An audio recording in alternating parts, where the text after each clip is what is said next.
Hello and welcome to my new video. If you're new here, hi, I'm Lex, and today I'm going to be playing a game I've never played before, and that is Dinkum. First of all, thank you so much to Crafton for supporting today's video. I am so excited to get into the game. I think that Dinkum is something of an icon in the cozy gaming community, but if you haven't heard of it, this game is a cozy kind of life sim survival game. So there's farming, building, there's all kinds of stuff you can customize, you can go fishing, you can even go hunting, which I had no idea before I played. So let's go ahead and hop into my first impressions, my first experiences with this game.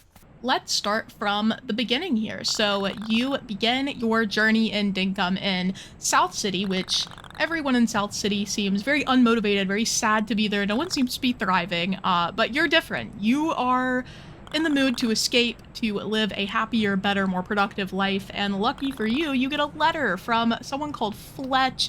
You get to go to a cool island instead of this sad South City. You do get to name your own island. I chose Lost Falls for my name. If you know, you know. And you get to design your character. I think that the character customization is pretty good. I got to have my iconic red hair, of course. And you get to name yourself, you know, whatever. And you head over to this island where you meet Fletch, who is your guide for the town. Fletch will allow you to get licenses to do things such as fishing, farming, all kinds of stuff that you just need a license in order to do. You pick a place for your tent and for the sort of the plaza for your island where you will be going to talk to Fletch and use the crafting table where you make your own. I put these things a little distant from each other because I wanted my own space. I'm an independent new islander and I didn't want to be too close to the like town hall. I will say now that I wish I'd put it closer just because I am running back and forth between them constantly, and Fletch does tell you that. So maybe listen, unlike me. Do as I say, not as I do type situation. I also immediately started catching critters. There are little butterflies and such all over the place when you first start the game. Something in my cozy gaming bones tells me that I'm gonna need these later, so I am saving the things that I catch, whether it be bugs or fish or whatever. I am creating something of a collection by my house. I will say also, I got some mail after I placed my tent and slept that gave me a new outfit for the Switch version of the game, which is so cool. So if you have the Switch version, you get a cool little outfit that you get to sport. So I do wear that for the remainder of my time here. I will also say that the game Dinkum has been optimized for the Nintendo Switch 1 system. The gameplay you're seeing from me today is on the Nintendo Switch 2, just for reference. So if you have a Nintendo Switch, you will be able to get this game. It is currently $19.99 on the eShop, so go and check that out. And if you already play Dinkum, or if you're going to, please do. Let me know your thoughts on the game, and if you have any tips, I am so open to hearing them because I am the most noob that you can get. Before I divulge my personal gameplay style, I do want to say that I think this game offers a lot of opportunity for adapting your own playstyle. I think that it can be as chill or as grindy as you want it to be. It is definitely a cozy game. It was fun. It wasn't like a very stressful experience for me, but I will say I do have the grinding gene in my bones actually, and I immediately locked onto the fact that you can fish and sell the fish and catch the bugs and sell the bugs and, you know, cook food and sell the food. And so my goal immediately became to generate things. There is this guy that visits your island pretty much immediately. His name is John, and he will have things for sale in his shop. Very standard shop setup. You know, you can buy some tools from him as you buy your licenses from Fletch. The two kind of go hand in hand. You can also convince John to move to your island. So I was doing little tasks for him to convince him that this is a cool place to be and he should definitely move in here. I think that's also funny because am I going to do tasks for him all the time? Probably not, but we're just, you know, I'm gaslighting him into coming to the island, as I should. I do think, though, despite my own grinding tendency, that you can definitely ease into the game. The days last until you go to bed. There is a natural progression of time as you go, so you'll notice the sun rising, the sun setting, and it's a very beautiful game. I think that doing some fishing at sunset, just really pristine vibes, pristine energy.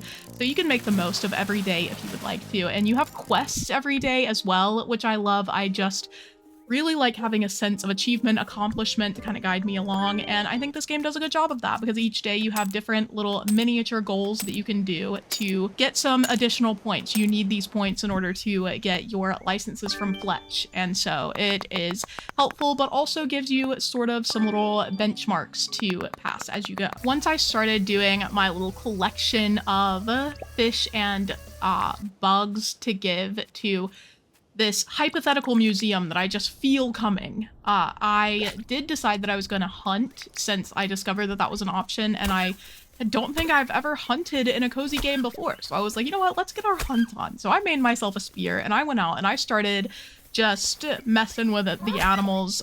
It did feel kind of rude to kill the ones that looked like dogs, but I did it anyway because we need raw meat, right? I need to eat. I also did go after a crocodile just out of curiosity, and I will say you probably shouldn't do that with your beginner spear. I did not end his life or get any loot from him, but I did risk my own life, and so I hope that you learned something from that I didn't, because I did fight with another crocodile later. Like I said, this is my very first time playing Dinkum, so I didn't get to explore every single element of the game, but things that I'm looking forward to already are farming. I bought my farming license, and I can't wait to see what farming is going to be like in this game. And then also, I know there is multiplayer. You can actually play this with friends, so I guess now that it's on Switch, it's time to convince all of my friends to buy the game so that we can do a little co-op island together. I don't know how multiplayer works exactly, but I mean, building an island together in Dinkum, sign me up. I did go through the process of getting John to move onto the island with his shop, so now we have John's goods on my island in Dinkum, and I'm really excited about the progression of the game. I can't wait to see what other sorts of buildings I get to bring on, like the museum that I am so looking forward to. And I can't wait to work my own, you know, farm or whatever else into it. I have already kind of experimented with planting trees and fruits in order to create my own little mini orchard, and I want to do that more organized in the future. Like, I really want to create my own space. I want to have a big orchard. I want to farm all of that fruit for money, of course. The money in the game, by the way, it's called Dinks, and I think that's so funny. I love it. I will also say I think the game does a remarkable job of guiding you along. You have little goals, little guideposts sort of on the screen for you, so you know what you should be doing to progress at any given moment. And if in doubt, just go talk to Fletch. Fletch will explain everything to you. Fletch is my favorite person.